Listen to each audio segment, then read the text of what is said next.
A report by the UN's Children's Agency UNICEF has warned that half of all young people in Europe and Central Asia are now regularly exposed to severe heat waves. It says their health is increasingly at risk from such climate change related extreme weather. It comes as the Met Office says that the record breaking heat experienced in the UK last year will be the norm by 2016.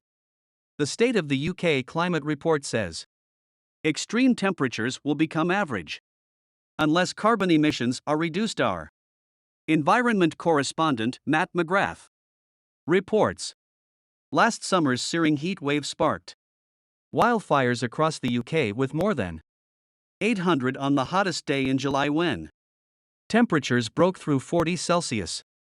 For the first time, these blistering conditions also had significant impacts on human health, with thousands more deaths in the over 65s than usual in England and Wales across July and August.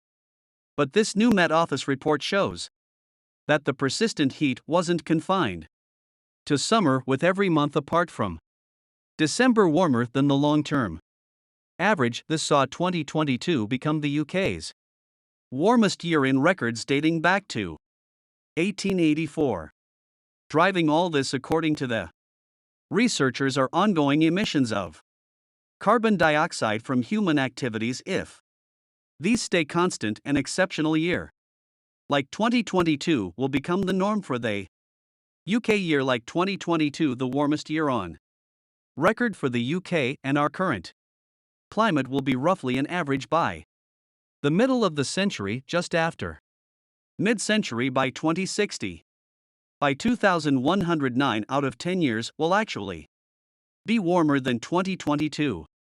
Researchers say that in the UK, temperature extremes are increasing much faster than the average. This will likely see far more high temperature records broken in the years to come, potentially by quite wide margins. Scientists say that this pattern is now being seen all over the world, including the dramatic heat that's driving wildfires in Greece and many other locations right now.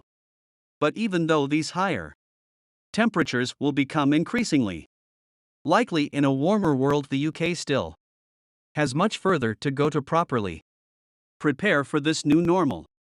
Government advisors say that the UK is still not treating adapting to climate change as a national priority. Matt McGrath, BBC News. I want to speak now to Dr. Simon Bradshaw, Research Director at the Climate Council of Australia. Welcome to you. Thanks very much for being with us. This report very much focused on the UK. What's your reading of it? Good morning, good to be with you. Well, look, it's sadly very consistent with the warnings we've had for a long time about increasing extreme heat due to climate change driven by the burning of coal, oil, and gas. It's affecting us right around the world. It's especially affecting the more vulnerable part of our population. You mentioned the impact on children. Specifically, the key words in this report really are this will be the new normal unless we act faster to drive down emissions. When it comes to extreme heat, there is still so much within our hands, and our decisions now and through these coming years are going to make a very big difference in how back things get and in limiting future harms. Yeah. When it talks about children, the Sun report warning that half of all young people in Europe and Central Asia are at risk. Why is that?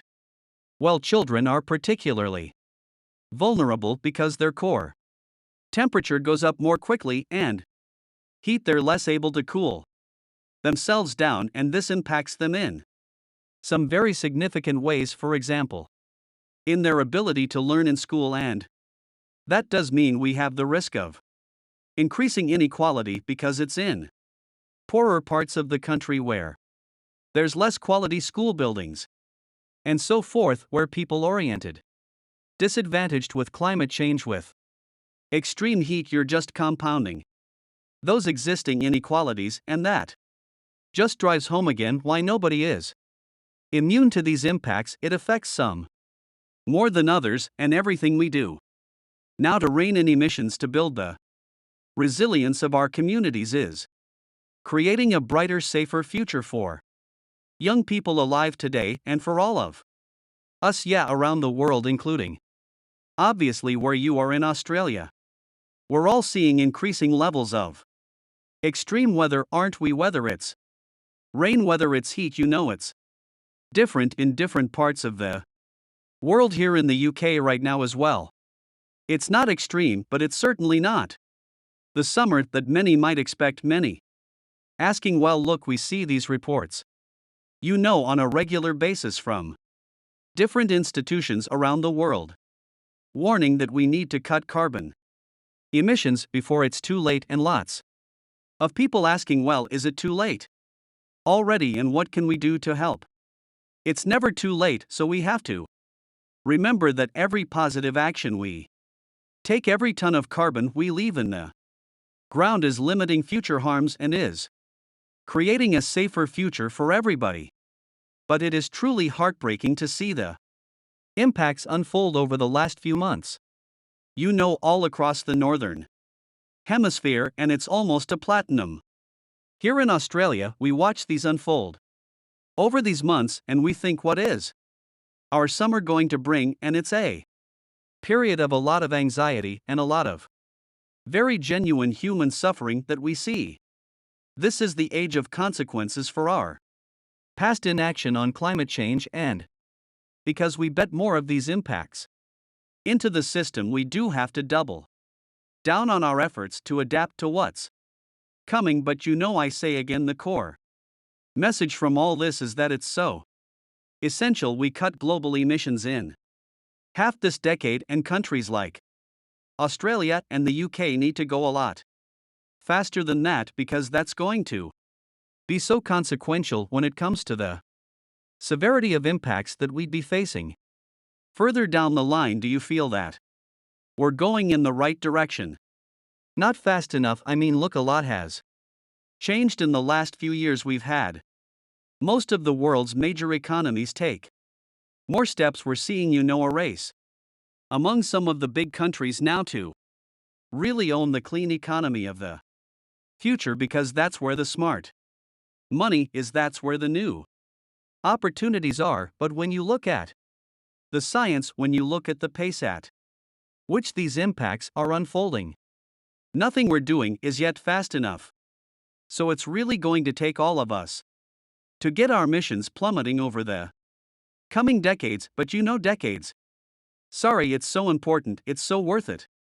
And the price from that is better security, better safety, better prosperity.